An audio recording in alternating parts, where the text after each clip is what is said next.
Hello, welcome to this new series, One Verse a Week.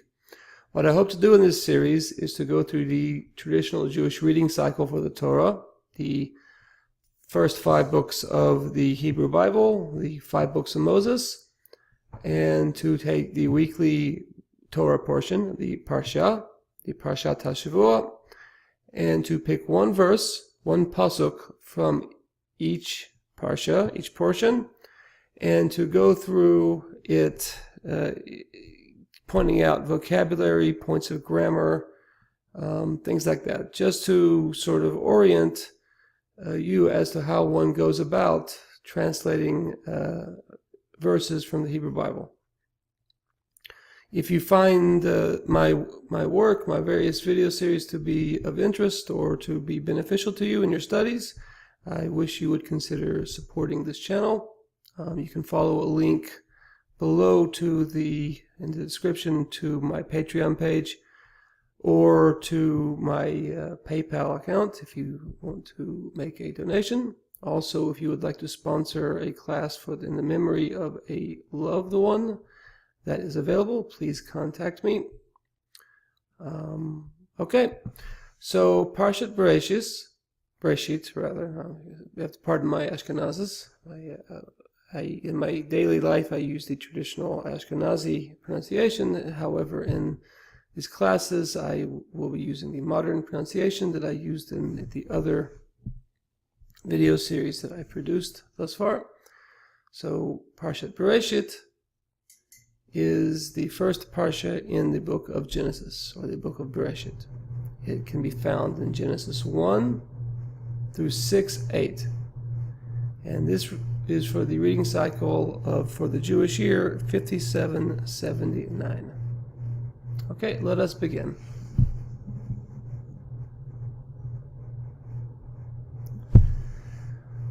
Okay, here is the first verse, Genesis 1:1. Bereishit bara Elohim et hashamayim va'et haaretz. One more time. Bereishit bara Elohim et hashamayim va'et haaretz. Okay, so one of the things I find useful to do is to, when I'm first, teaching people how to look at verses, is to really start sort of in the backwards way from how we usually comprehend a verse. Typically what we want to do is we want to find out who the speaker is and who the subject is and what the verb is, and then everything else sort of falls in place. So, but you guys are not accustomed yet to discover or to see the verbs in the sentences. Again, I'm producing these videos for the beginners, for more systematic approaches to grammar. Please look at the other series that I either have produced or will be producing. Okay, so that being said, sometimes it's easier to pick out nouns than it is to jump straight to verbs, because the morphology, the verb morphology in Hebrew, the verbs can change appearance greatly, and the nouns do not change so much. Okay, so let us begin. So, of course, you probably know this verse from your reading the Bible. Very famous verse. Of course, it's the first verse of the Torah. The first word I would like to call your attention to is the word Shemaim. Shemaim means heavens. Heavens. Okay, that is the noun heavens. We're not worried about gender and things like this at this point. Aretz or Eretz means, here it is, means earth or land. Context will dictate how to translate it. Okay, so looking at these two words, Shemaim, Aretz, these two words, we see that they have affixed to them a letter, the letter Hey, Ha. Don't worry about the nukudot, just see the letter Hey. The letter Hey in Hebrew is the definite article the. The.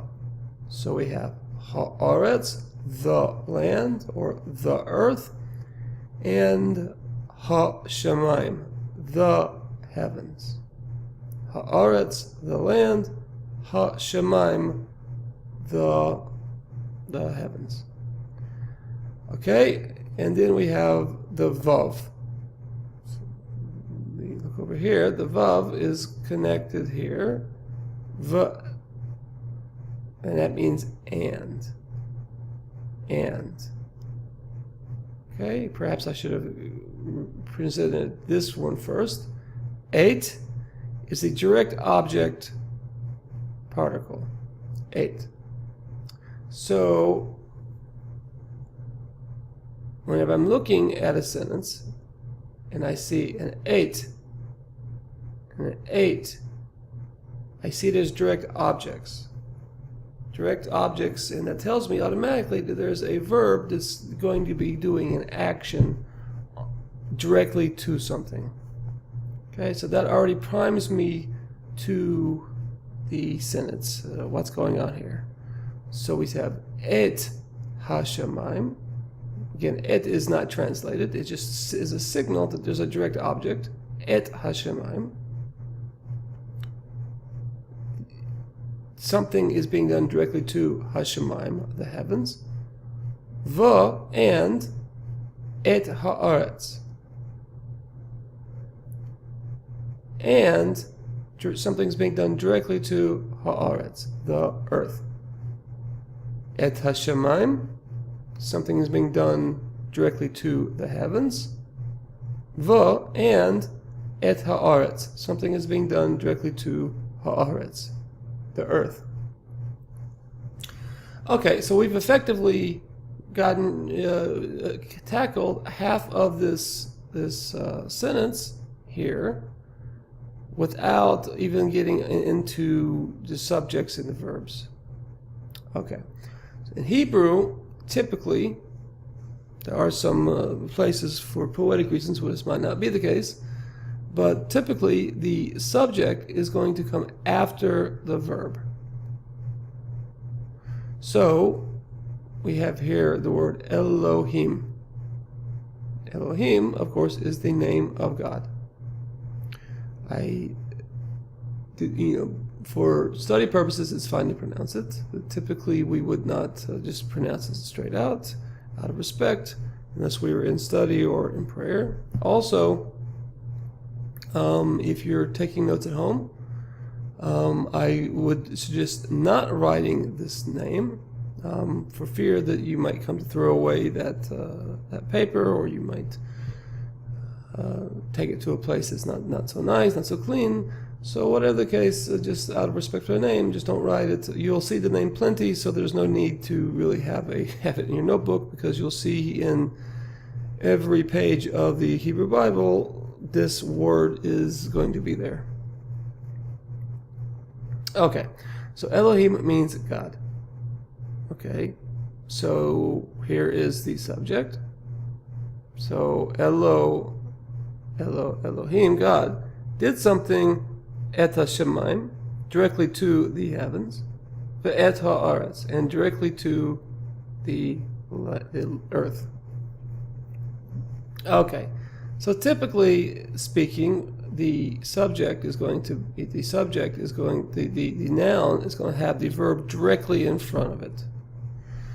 Okay, so let's go over here. One more word I wanted to get out here is here, Bereishit. Bereishit.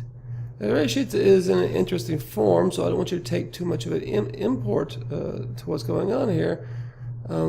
Just for now, I don't want to bog you down with too much, but it is in a form called smichut or smichus. It comes from the word samech, which means to lean. So when a word is in this form, it leans on the word coming after it. Yeah. For instance, if we have banim would be the word for children, banim. Now, if I wanted to say the children of Israel, I would not say banim Yisrael, I would say bnei Yisrael. That is in smichut form, bnei Yisrael. So the underlying form of the word changes because I'm, so to speak, contracting it or leaning it against the other word. So banim shel Yisrael becomes bnei Yisrael, children of Israel. Of course, you'll see that frequently in the Torah as well. So here, this form is in smichut form, Bereishit. So it is leaning on this word, bara. Okay, Bereishit translates roughly as beginning. Comes from the Hebrew word rosh, which means head, means beginning. And the beit here we see again, in or in the, well, we didn't, this is the first time we saw it, I'm sorry. In, so ba, in or in the Bereishit, Bereishit, in the beginning. But it's in the smichut form, so it's really going to be in the beginning of something. It's not in the beginning flat, it's in the beginning of something. It's because it's in the smichut form. So Bereishit, bara, we don't know, still don't know what this verb is. I'm sure you know the verse, so you can guess it. But Bereishit bara, in the beginning of this, this of God, it's this thing that God had done, and He did them directly et hashemayim, to the heavens, and et haaretz, and to the land. Okay, so let's go further and look at the verb. Okay, the verb here is bara. Bara. Okay, so the Hebrew, the typical verb system consists of words that are composed of 3 letters. We call this the 3-letter root system. The 3 letters here are bet, resh, and aleph. Bet, resh, and aleph. That is the root here. And you'll see that all the verb morphology will center around this, and it will take on prefixes, take on suffixes. There will be changes of the nukudot, of the vowing, according to person and gender and number of speakers, or people who are doing the action. Okay, so bet, resh, aleph is the root. The stem is in the kal stem. It's also called the pa'al stem. Do not worry about it, what that means at this point. The stem, whenever the kal stem, whenever it is just the 3 letters presented, bet, resh, aleph, it's going to be in the 3rd person masculine singular. 3rd person masculine singular. I apologize about the phone. So we see here that the verb is formed just of these 3 letters. So it's going to be 3rd person masculine singular.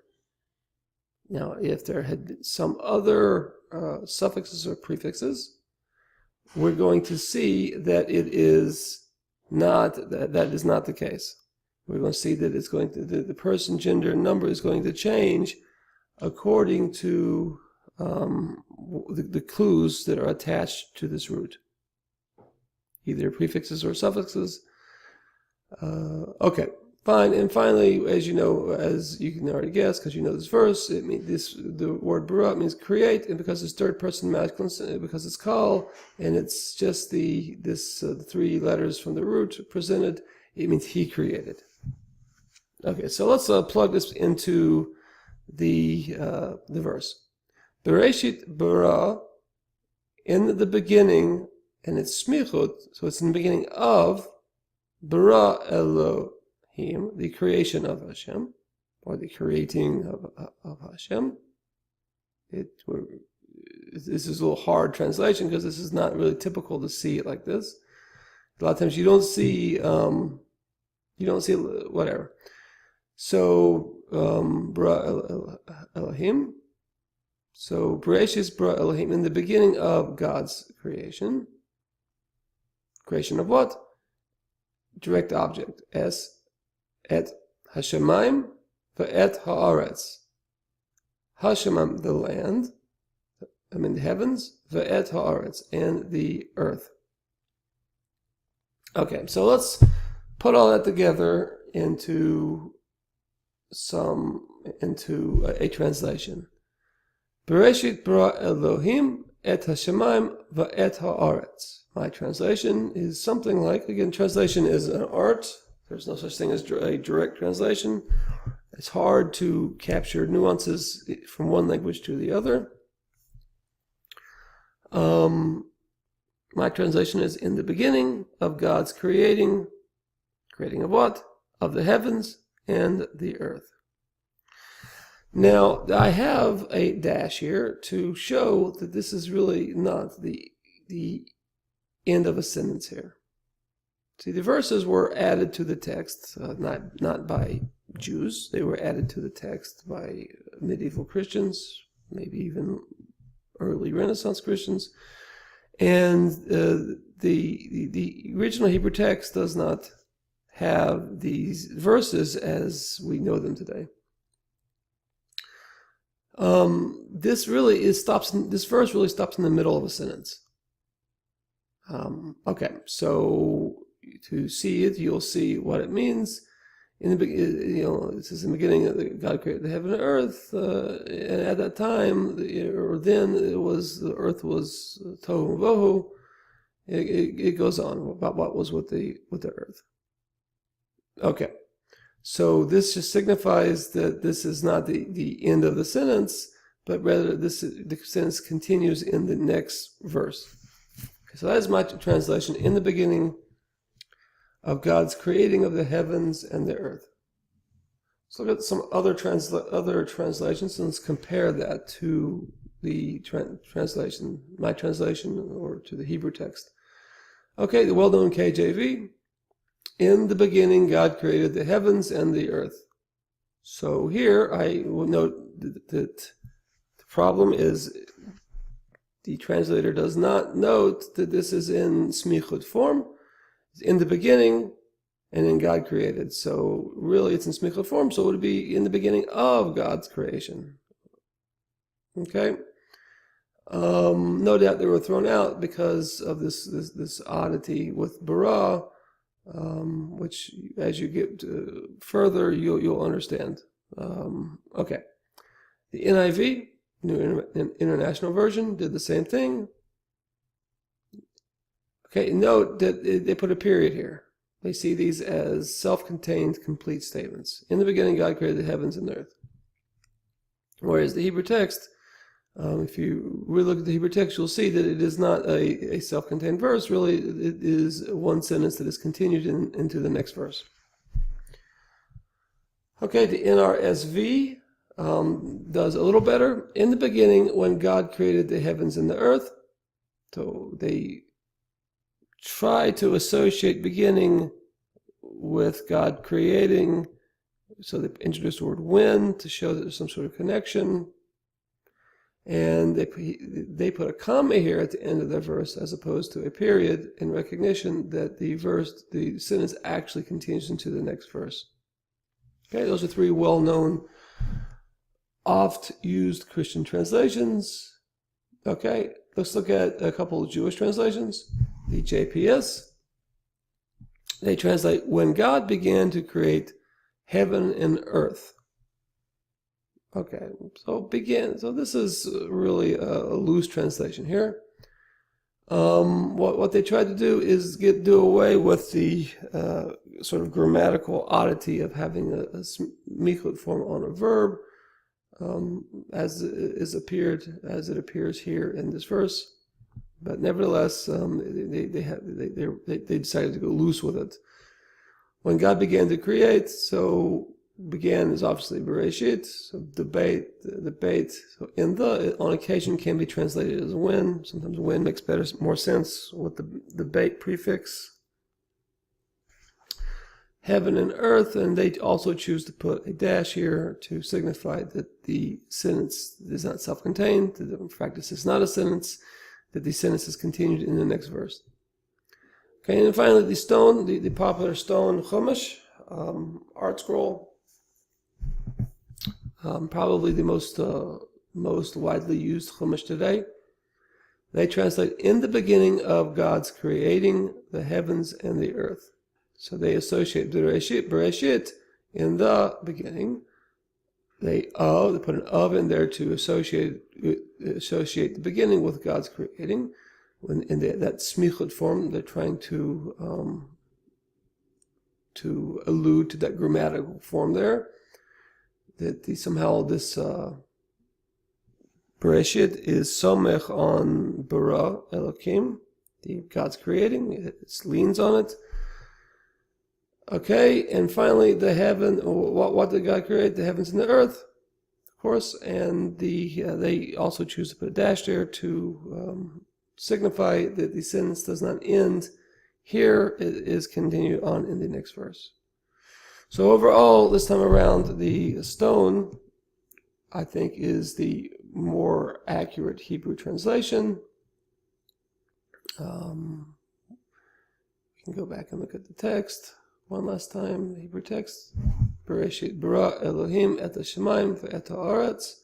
What I would get from this is really, instead of focusing heavily on the nouns and some of the things I pointed out, I would focus on the vocabulary, Shemaim, Aretz. I would get the Hey and the Vav, the Et and the Bet in. The here, beginning, this is rare, I wouldn't worry about that. I would just worry about this line to this line. If you are going to write them down in your notebooks, and that is what I would try to remember from this lesson. Okay, again, if this has been helpful to you, I would like you to please consider subscribing to this channel. Please consider supporting us. You can find links to my Patreon account in the comments below. Also, you can find links to my PayPal account if you would like to donate, help me buy new equipment, help me get resources to continue to put these videos together. Also, we appreciate your comments. If you have questions, feel free to message me, either over here or on Facebook. You can find the link to the Facebook page in the comments below as well. Okay, please subscribe. Keep learning.